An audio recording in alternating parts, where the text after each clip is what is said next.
आपने अभी तक मोदी इंटरप्राइजेस सुना होगा, मोदी केयर सुना होगा, मोदी टेक्सटाइल सुना होगा, पर क्या आपने कभी मोदी मैंगो के बारे में सुना है? हम दावा करते हैं आपने नहीं सुना होगा। आपको बता दें, एक तरफ जहां किसानों के नाम पर देश में 2021 से लगातार आंदोलन का दौर जारी है, तो वहीं हमारी टीम लखनऊ के एक ऐसे एडवांस किसान से मिली जिन्होंने न सिर्फ प्रधानमंत्री मोदी के नाम पर मोदी मैंगो की नस्ल को इजाद किया है, बल्कि उन्होंने इस नस्ल का नाम भी मोदी जी के नाम पर रखा है। यहाँ तक कि आधिकारिक तौर पर रजिस्टर भी करवा लिया है। उपेंद्र सिंह जी की सादगी और उनका अंदाजा बिल्कुल उनके मीठे आमों से मेल खाती है। पिंगाक्षा न्यूज से बात करते हुए उपेंद्र सिंह जी ने न केवल मोदी मैंगो के बारे में बताया, बल्कि उन्होंने अपनी नर्सरी ग्रीनलैंड में उग रहे आमों की बाकी वैरायटीज और उनकी खासियतों के बारे में खुलकर बात। उपेंद्र सिंह जी मलियाबाद की जमीन पर आमों की जिन नस्लों को उगा रहे हैं, जानिए उन नस्लों के बारे में इस रिपोर्ट के माध्यम से।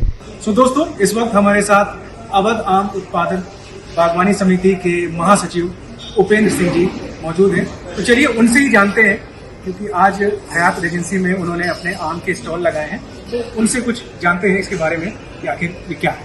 आम की बहुत खेती करते हैं और इन्होंने, आपको एक और चीज मैं बता दूं कि इन्होंने एक मोदी मैंगो के नाम से एक आम की वैरायटी को रजिस्टर्ड भी कराया है, तो उसके बारे में भी हम बात करेंगे। तो उपेंद्र जी कुछ बताइए इसके बारे में। देखिए, आप जो इतने बड़े होटल में मलिहाबाद की दशहरी को यहाँ देख रहे हैं, तो ये अपने आप में एक बहुत बड़ा अचीवमेंट है। इसके पीछे ICRC वैज्ञानिक डॉक्टर टी दामोदरन जी, डॉक्टर मनीष मिश्रा और तमाम साइंटिस्ट लोग CISS के इस समिति के पीछे हैं, और हयात रेजेंसी के उन लोगों ने हमको इस प्लेटफॉर्म तक पहुंचाया है। इस प्लेटफॉर्म पर रखा है कि किसान अपना उत्पाद अच्छे दामों पर बेचे। अच्छे दामों पर क्यों बेचे?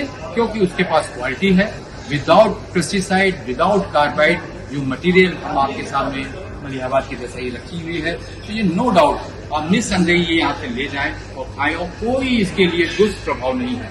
तो हमारा प्रयास है, किसानों का, संस्थान का प्रयास है, ICR का प्रयास है, और एजेंसी के जो अधिकारी हैं उनका प्रयास है कि फार्मर की इनकम को कैसे इनहेंस किया जाए। उसी का एक सबूत आज हम हयात एजेंसी में आप देख रहे हैं। हाय, नमस्कार। एक्चुअली हम यूपी में हैं। मेरा नाम इंद्रनील बैनर्जी है। मैं यहाँ पे सीनियर मैनेजमेंट का पार्ट हूँ हयात रेंज लखनऊ में। सो बेसिकली हमने एक इनिशिएटिव लिया है from our side on the perspective of CSR which is corporate social responsibility. हम चाहते थे कि हमारे जो किसान भाई बहन हैं उनको हम मदद करें, उनको एक प्लेटफॉर्म दें। तो इसलिए एक जॉइंट कोलैबोरेशन हमने शुरू किया है with ICAR, with doctor Damodaran, Upendra ji जो किसान संगठन के लीडर हैं, and of course from our senior management. So our objective is to give a platform to the farmers, ताकि वो आके अपना प्रोडक्ट डिस्प्ले कर सके हमारे होटल में। And of course as a monetary part जो वो कमा रहे हैं यहाँ से, तो उसमें हमें कोई कमीशन वगैरह हम कुछ नहीं ले रहे हैं, डायरेक्टली फार्मर्स के बेनिफिट के लिए हम कर रहे हैं।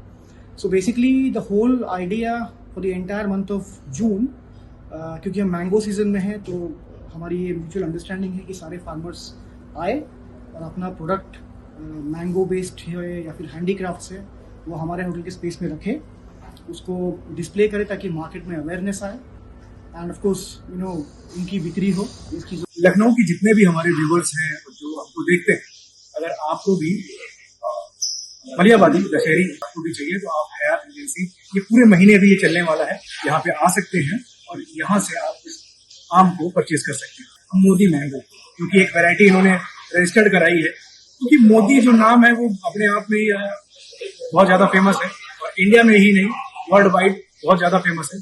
तो ऐसा क्या है पुष्पेंद्र जी, मोदी मैंगो, तो क्या सोच के आपने मैंगो का नाम लिया? क्या खासियत है उसके अंदर कि लोग उसको लेने आए आपके पास? हम आपको थोड़ा सा बता दें कि फार्मर्स के पास बहुत सी वैरायटीज के आम उसके बाग में लगे हैं। अगर उसको नाम देना चाहता है तो उसकी क्या पद्धति, उसका क्या तरीका है। ऐसा नहीं कि कोई आम है उसको हम कोई नाम दे दें, ऐसा नहीं होता है। उस आम में जो संस्थान में आम लगे हैं या और दूसरे बागों में आम लगे हैं, वो आपका आम उन आमों से कैसे डिफरेंस है, कैसे अतर है, उसमें क्या अलग क्वालिटीज हैं, तब उसमें आपको नाम दिया जाता है। हमारे बाग में एक आम का पेड़ था, उसको हम लोग भी नहीं समझ पा रहे थे कि इस आम की क्वालिटी क्या है। उसमें जो पेड़ के आम लगते थे वो एक साइज के लगते थे।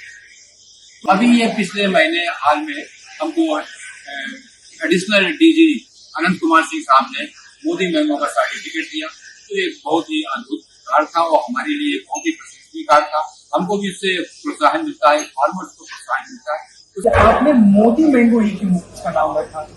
क्या सोच के आपके जहन में, क्या दिमाग में आपके आया कि इसका नाम मुझे मोदी मैंगो?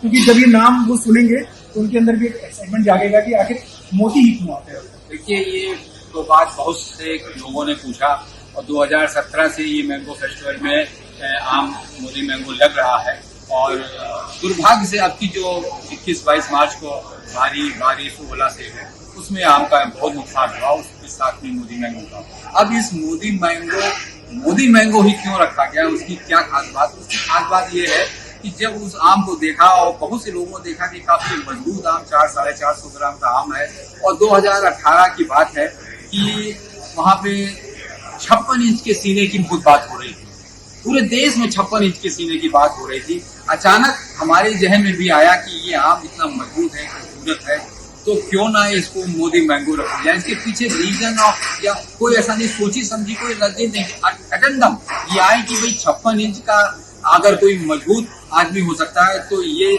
400 ग्राम का मजबूत आम क्यों नहीं हो सकता है, इसलिए इसका नाम मोदी मैंगो करा गया। चलिए, बहुत ही अच्छा है और बहुत ही आपने जो मोदी मैंगो के बारे में बताया, हम भी ये उम्मीद करेंगे और हम भी ये कामना करेंगे कि जैसे प्रधानमंत्री मोदी इंडिया ही और इंडिया नहीं बाहर भी अपना नाम उन्होंने रोशन किया है, भारत का भी नाम रोशन किया है, वैसे आपका भी मोदी मैंगो वो इंडिया ही नहीं इंडिया के बाहर भी जाके लोग इसको जाने, उसके टेस्ट के बारे में जाने।